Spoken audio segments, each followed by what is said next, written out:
दोस्तों, आज हम आपको एक ऐसा वाकया सुनाने वाले हैं जिसको सुनकर आप हैरान रह जाओगे। ये वाकया है हिंदू माँ बेटी का, जिन्होंने अपने घर में छुपकर इस्लाम कबूल कर लिया। इनको इस्लाम कबूल करने की ऐसी भयानक सज़ा दी गई जिसको देखकर पूरी बस्ती दंग रह गई। इस वाकये के बारे में जानने के लिए हमारे साथ बने रहिएगा। और हाँ, एक बात हम आपसे ज़रूर कहना चाहेंगे कि ये वाकया हमने एक पाकिस्तानी किताब से लिया है और इस वाकये के हम सच होने की कोई तस्दीक नहीं करते। दोस्तों, एक बस्ती में हिंदू और मुसलमान एक साथ रहते थे। एक साथ रहने के बावजूद ये एक दूसरे से नफरत करते थे। इस बस्ती में एक घराना हिंदुओं का था। उस घर में एक हिंदू औरत और उनका शौहर और उनकी बेटी और उनके सास ससुर रहते थे। उस हिंदू औरत के ससुर मंदिर में बहुत बड़े पंडित थे। उस मंदिर में वही पूजा पाठ और शादियां वगैरह करवाया करते थे। मुसलमान अपने अकीदे के साथ रहते थे और हिंदू अपने अकीदे के साथ। बाज़ दफ़ा एक दूसरे के अकीदे पर लान तान लड़ाई झगड़ा हुआ करता था, मगर किसी ने बैठकर एक दूसरे के अकीदों पर तवज्जो ना दी। उस इलाके में एक ही स्कूल था और वो भी मुसलमानों का था। उन हिंदुओं की मजबूरी ये थी कि अपनी बच्चियों को मुसलमान स्कूल में पढ़ा रहे थे। दोस्तों, आगे बढ़ने से पहले हम आपसे बता दें कि हम हर रोज़ एक नो मुस्लिम की वीडियो लेकर आते हैं। अगर आप भी इस तरह की वीडियो को देखना पसंद करते हैं तो हमारा चैनल राह जन्नत ऑफिशियल को सब्सक्राइब कर दें। स्कूल में हिंदू बच्ची की दोस्ती एक मुसलमान लड़की से हो जाती है। ये दोनों एक दूसरे की बहुत ज़्यादा इज्जत करती थीं।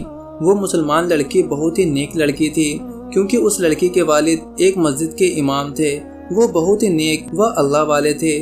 उस स्कूल में जब भी नमाज का टाइम होता, वो लड़की साइड पर जाकर नमाज अदा कर लिया करती थी। वो हर वक्त अपने आप को हिजाब में लपेट कर रखती थी। स्कूल से वापसी पर वो अपनी दोस्त के साथ जाती। वो अपने हिंदू लिबास में होती, जबकि मुसलमान लड़की फुल हिजाब में होती। हिंदू लड़की को उसके पर्दे से अक्सर बहुत ज़्यादा कोफत हुआ करती थी। हिंदू लड़की अपनी मुसलमान दोस्त से कहने लगी कि तुमको गर्मी नहीं लगती? इतनी गर्मी में बारीक कपड़े पहनना मुहाल हो जाता है और तुम इतनी मोटी चादर लपेट कर फिरती हो। तुमको इस पर्दे से घुटन नहीं होती? ये सुनकर मुसलमान लड़की कहने लगी, नहीं, मुझे इस पर्दे की आदत है। इस पर्दे में रहकर हम मुसलमान लड़कियां खुद को महफूज समझती हैं। किसी की हिम्मत नहीं है कोई हमको नज़र उठाकर भी देख सके। और वैसे भी अल्लाह ताला हम मुसलमान लड़कियों को पर्दे में ही पसंद करते हैं।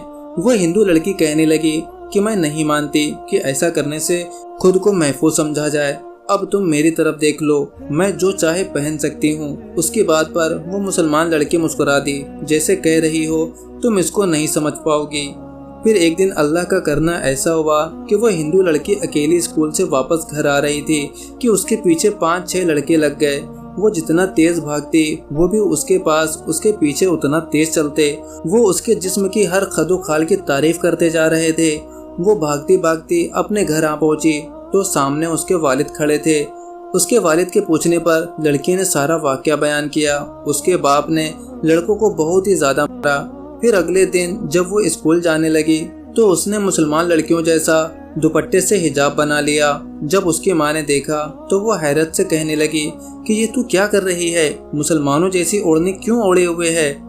अगर तेरे बाप दादा ने देख लिया तो वो तेरी सांसें खींच लेंगे। वो लड़की कहने लगी कि माँ, अगर मैं ऐसा हिजाब करके जाऊंगी तो कोई मुझे गंदी नज़र से नहीं देख सकेगा, क्योंकि मेरी सहेलियां भी ऐसा ही हिजाब लेकर स्कूल आती हैं तो उन पर कोई निगाह उठाकर भी नहीं देखता। इतने में वो ओढ़नी ओढ़े खड़ी हुई थी कि उसके दादा, जो कि बहुत बड़े पंडित थे, उन्होंने देखा तो वो गुस्से में आकर अपने भगवान का नाम लेने लगे और पोती को गजबनाक नजरों से देखने लगे तो अपनी पोती को थप्पड़ दे मारा। उसके दादा ने बहुत ही बेदर्दी से उसके गले से स्कार्फ उतार दिया, यहाँ तक कि उसका सांस अटकने वाला था।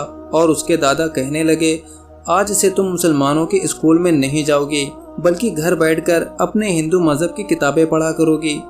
कहीं ऐसा ना हो कि तुम स्कूल में पढ़ने के लिए जाती हो और ये ना हो कि अपना मजहब ही बदल डालो। अगले रोज उसके दादा ने मंदिर में एक बहुत ही बड़ी पूजा रखी थी, जो कि खासकर कुंवारी लड़कियों के लिए पूजा की जाती थी। उस वक्त उसे बेसाख्ता मुसलमान सहेली याद आ रही थी, क्योंकि उनके घर का माहौल बहुत ही अच्छा था और ना ही वो आधे अधूरे कपड़े पहनकर फिरा करती थी। वो तो हमेशा हिजाब लेकर उसके साथ फिरा करती थी। जब शाम हुई तो हिंदुओं के खानदान पूजा करने के लिए मंदिर गए। वो एक नज़र अपने नंगे जिस्म को देखती और दूसरी नज़र उन मूर्ति को देखती और सोच रही थी कि इस मूर्ति ने भी तो नंगे आधे कपड़े पहने हुए हैं, मुसलमान ऐसा कुछ नहीं करते। उसी वक्त मस्जिद से अजान गूंजने की आवाज़ आने लगी। मंदिर में बजने वाले भजन की आवाज को तेज कर दिया गया। कुछ देर बाद मस्जिद से बोलने वाले शख्स की आवाज आई, जो कि अल्लाह ताला के वाहिद होने की दलील बयान कर रहा था। वो लड़की अपनी पूजा पाठ पूरी करके वहाँ से उठी और उसी जगह जाकर बैठ गई जहाँ पर मस्जिद की आवाज ज्यादा और मंदिर की कम आ रही थी। उसकी माँ अपनी बेटी को ढूंढते ढूंढते उसके पीछे आ गई और कहने लगी कि बेटी, तुम यहाँ बैठकर क्या कर रही हो? वो लड़की अपनी माँ को देखकर डर गई, हड़बड़ाकर कहने लगी कि कुछ नहीं, मैं तो बस ऐसे ही सुन रही थी कि मुसलमान कैसे अपने लोगों को भड़का रहे हैं। वो दोनों माँ बेटी एक जगह बैठकर मस्जिद में बोलने वाले शख्स की तरफ मुतवज्जो हो गईं, मगर उनके दिल में अभी तक कोई भी बात नज़रअंदाज नहीं हो रही थी। मस्जिद में बयान देने वाले मौलवी साहब ने जब औरतों की इज्जत और पर्दे की बात शुरू कर दी तो दोनों माँ बेटी एक पल के लिए ठिठक चुकी थीं। जिस इज्जत और मर्तबे की बात मौलवी साहब कर रहे थे, इमाम मस्जिद बहुत ही एहतराम से औरतों का नाम ले रहे थे, उसकी इज्जत की बात कर रहे थे, वो तो आज तक उनको अपने मजहब में कभी मिला ही नहीं। हर वक्त मारपीट गाली गलौज सुनती आ रही थी। वो माँ बेटी, उनके उस घर में कोई खास इज्जत ना थी। जिस इज्जत और मकाम की बात ये मौलवी साहब कर रहे थे, ये तो बस उनके लिए एक ख्वाब ही लग रहा था। उस रोज जब वो माँ बेटी मंदिर से घर वापस आए तो न जाने क्या उनके दिल को सूझ रहा था। वो अपनी बेटी से कहने लगी कि बेटा, मुझे कुछ मुसलमानों के बारे में बताओ। तुम तो अपने मुसलमान दोस्त के घर आती जाती हो, तुम मुझे बताओ कि मुसलमान के स्कूल में क्या पढ़ती हो?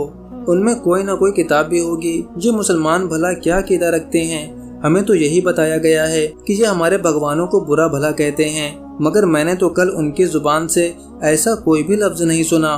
उसकी माँ को काफी दिलचस्पी होने लगी।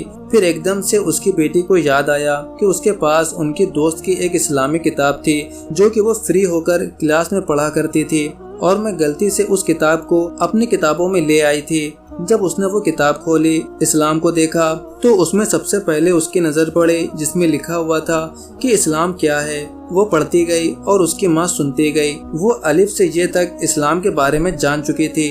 अब एक दिलचस्पी जो उनके दिल पर हावी होने लगी थी कि वो किस तरह कुरान मजीद को पढ़े, इस हकीकत को पता चल सके कि इस्लाम हमें क्या सिखाता है।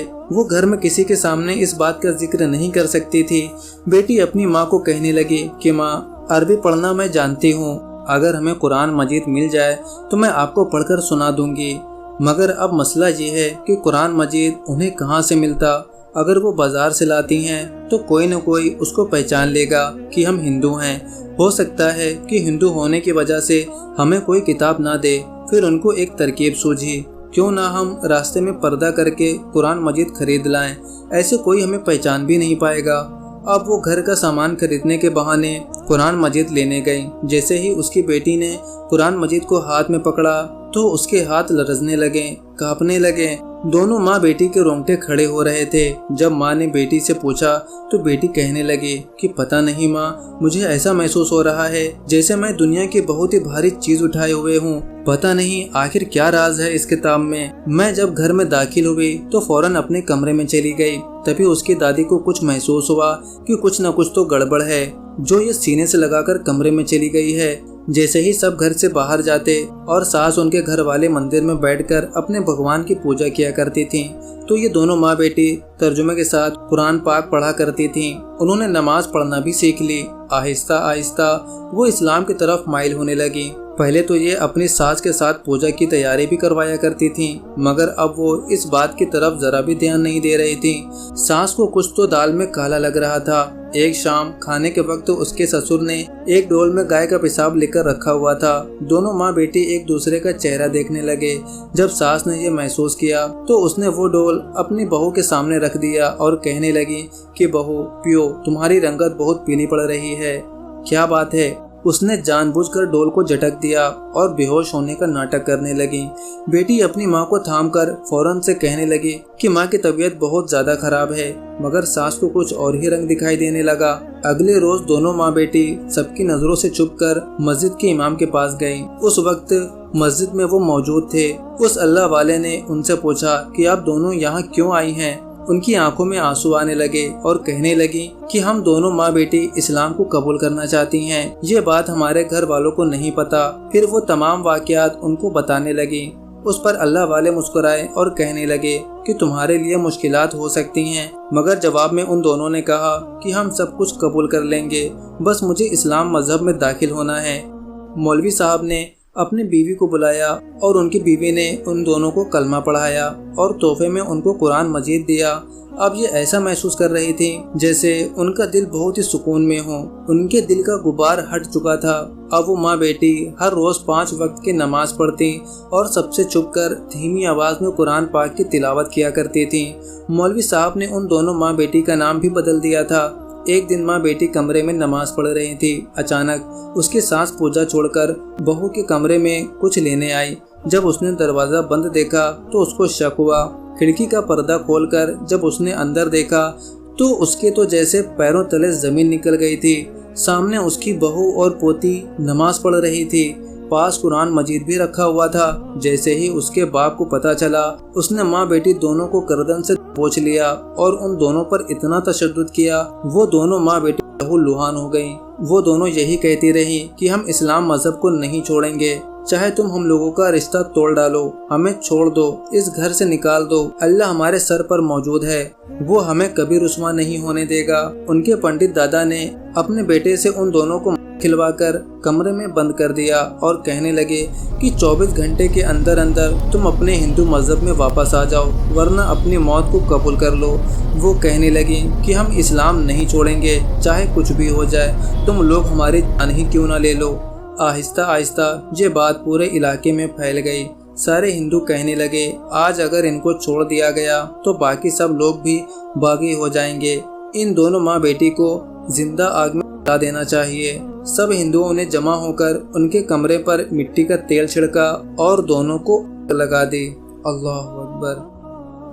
दोस्तों, जहां एक तरफ लोग इस्लाम के लिए अपनी जान भी देने के लिए तैयार हो जाते हैं और अपनी जान दे भी देते हैं, वहीं दूसरी तरफ हम जैसे मुसलमान जिनको ये दीन बिना मांगे ही एक तोहफे के तौर पर माँ के कोख से ही मिल गया है, तो हम उसकी कदर ही नहीं करते। दोस्तों, इस्लाम को हमारी ज़रूरत नहीं है, बल्कि हमें इस्लाम की ज़रूरत है, क्योंकि अगर आज हमने अपने दीन की कदर ना की, अपने अल्लाह को राज़ी ना किया, तो इस दुनिया से जाने के बाद हमें जिस आग में डाला जाएगा वो इस दुनिया की आग से 70 गुना ज़्यादा गर्म होगी और फिर हमें सिवाय पछताने के कुछ और ना मिलेगा।